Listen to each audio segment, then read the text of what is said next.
You must become willing to jump over your fear. And we all have it. We're supposed to have it because we wouldn't know how to do anything if we didn't have it. Think about this. We have fear and doubt as we move through our lives, and we have to make a decision and if we're going to allow the fear and doubt to hold us back or if we're going to move through it. And I made a decision that I had to jump through the fear because I had so much of it.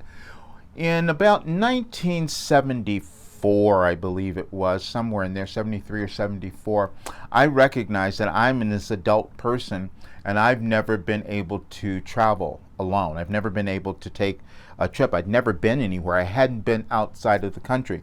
And so I made a split-second decision just in the instant. I think I was actually inspired because my friend, who was also my roommate at that time, was taking trips everywhere. He was taking off to Acapulco and going these exotic places, and he was doing it by himself. I had always been afraid to do anything alone. I couldn't go and sit in a restaurant by myself. I couldn't do a lot of things, and it was just terrifying, and I thought, I have to get over this. Now, it was irrational because most of our fears are irrational. And I wrote a book on fear, as you might know. It's called Overcoming Fear, A Guide to Freedom. And I talk about some of the things that I went through to get to that place. But this one was very early on, and I don't believe I didn't have this in the book. But I recognized that I had this problem of not being willing to travel alone, not being willing to get on a plane by myself even. And so I just booked this flight to go to the Bahamas, go to Nassau.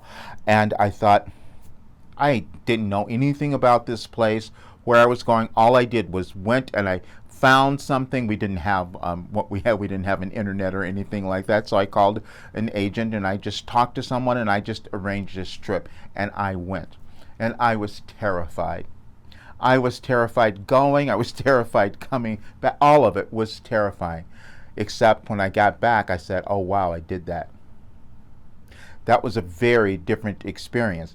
It was enjoyable. I had certain times it was really quite enjoyable, except I did do something really stupid coming back, and I thought that I was going to be arrested because I thought I had stolen, I had taken something there that was illegal that I couldn't bring on the airplane. I go, oh, what's going to happen to me? So I went through that little bit of terror. It was nothing.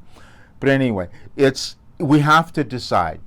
I've classified fears in two ways. They're rational fears and they're irrational fears. That's all we have.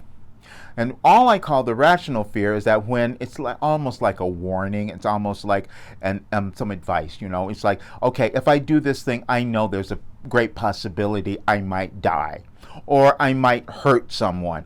That's a very rational fear, and that's or advice even about how to live, how to do something. However, most times we know that's not going on. We know everything else is something that we have placed in our way that we're using as a fear to hold us back from becoming all that we could be. That's all that it really is. And so we have to decide at certain times in our lives, am I going to allow this to continually hold me back? And usually it's about what other people think of us, how we're going to be perceived in the world, how people are going to accept, whatever it is. It's something that we have judged about ourselves that is causing us to hold this irrational fear.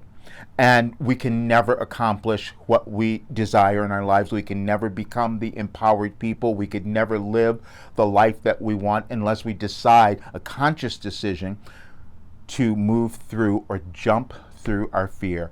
And you may be in that place now. When we have world events, the ones that are happening currently, that sometimes causes us to jump. And because we don't like what's going on. But when we jump, we always find that we discover more of who we are. And then, just as in my plane trip to the Bahamas, I discovered, wow, I did that. And that's how you get over your fear. See you soon.